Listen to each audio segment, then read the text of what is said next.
Assalamualaikum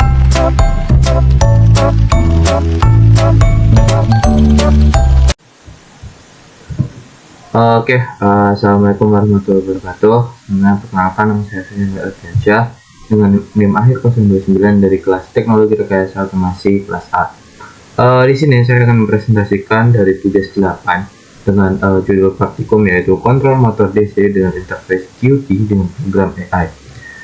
Di sini saya akan menjelaskan beberapa materi, di mana materi yang pertama ini pengenalan dari editor AI, mulai dari Visual Studio Code, Cursor AI, terus Windsurf AI, kemudian pengenalan platform I/O, kemudian instalasi dari editor AI dan instalasi dari platform I/O. Langsung saja kita ke materi yang pertama, yaitu kita akan berkenalan dengan Visual Studio Code, di mana Visual Studio Code adalah sebuah editor kode yang dibuat oleh Microsoft dan menjadi salah satu yang paling populer di dunia. Visual Studio Code dikenal karena ringan, gratis, dan memiliki banyak ekstensi yang bisa menambahkan fitur sesuai dari kebutuhan pengguna. Dengan Visual Studio Code, seseorang bisa menulis program untuk hampir semua bahasa seperti Python, C++, JavaScript, atau Java tanpa harus memakai software yang berat. Selanjutnya, editor AI yang di sini Visual Studio Code masih editor kode yang sederhana gitu, tanpa adanya penambahan dari AI gitu.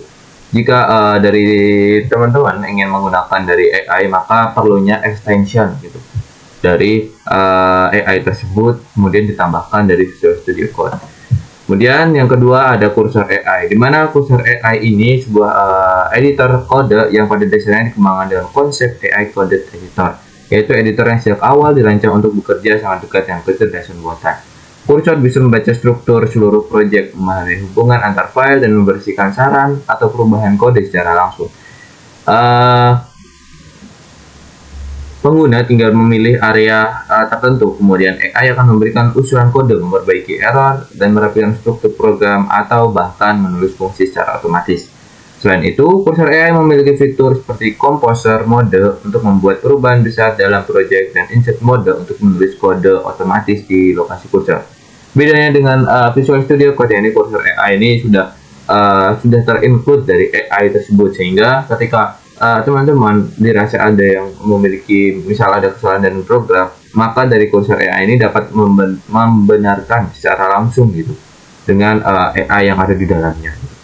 Selanjutnya, editor yang ketiga yaitu ada Windsurf AI, di mana Windsurf AI adalah editor modern yang juga berbasis pada kecerdasan buatan, dikembangkan oleh Codium. Berbeda dengan Cursor, Windsurf lebih menekankan pada kemampuan AI yang sangat responsif, cepat, dan memahami konteks proyek dalam skala besar. Windsurf menawarkan pengalaman menulis kode yang seakan-akan kita dibantu oleh asisten engineer yang memonitor seluruh proyeknya. AI-nya dapat membaca struktur proyek, memberikan solusi otomatis, memperbaiki bug, menjelaskan kode, hingga menuliskan ulang bagian tertentu dengan gaya yang lebih rapi atau efisien.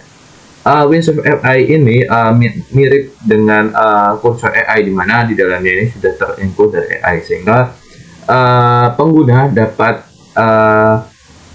membenarkan dari kode, merapikan, bahkan memperbaiki bug dan sebagainya ini dengan menggunakan dari software ini.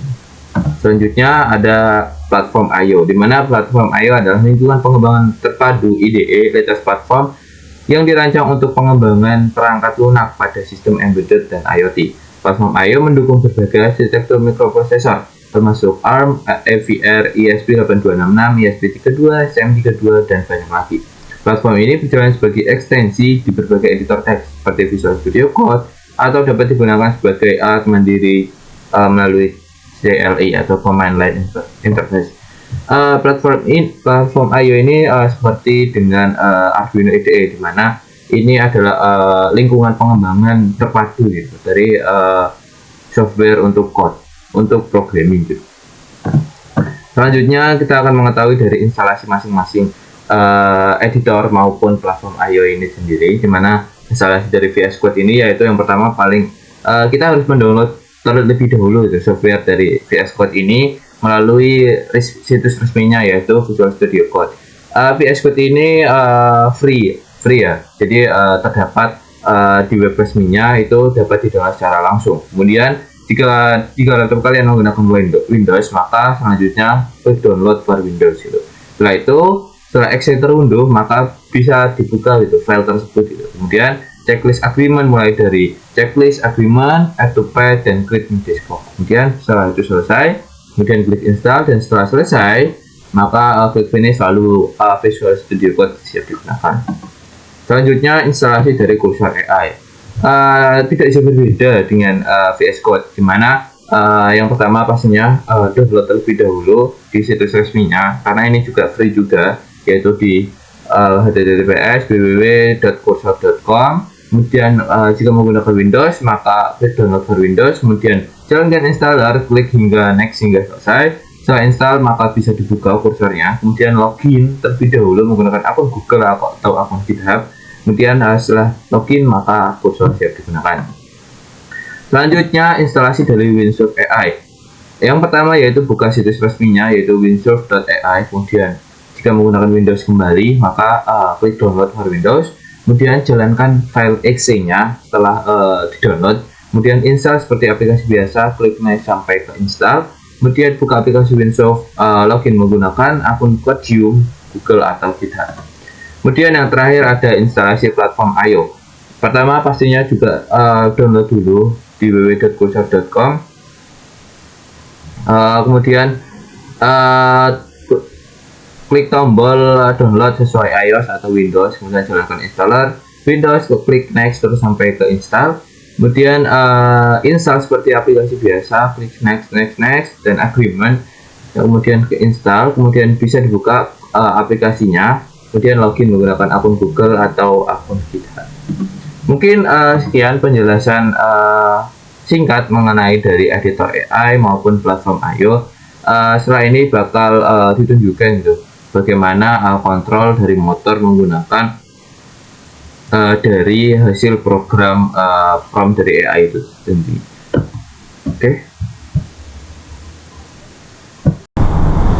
Oke, selanjutnya kita akan melakukan pembahasan dari programnya, di mana program ini dihasilkan dari AI. Nah, ini kita akan mencoba membedah dari program percobaan dari program kendali DC motor menggunakan Arduino Mega 2560. Mana yang pertama ini ada library dari Arduino-nya, kemudian ada definisi dari pin yang akan digunakan, yaitu untuk PWM, right PWM atau left PWM.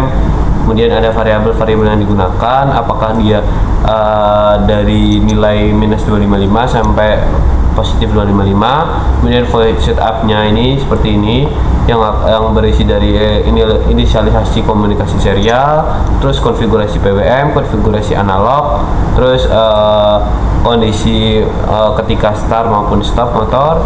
Kemudian di sini ada void loop-nya seperti ini. Terus untuk pembacaan dari sensor secara periodik, ini programnya seperti ini.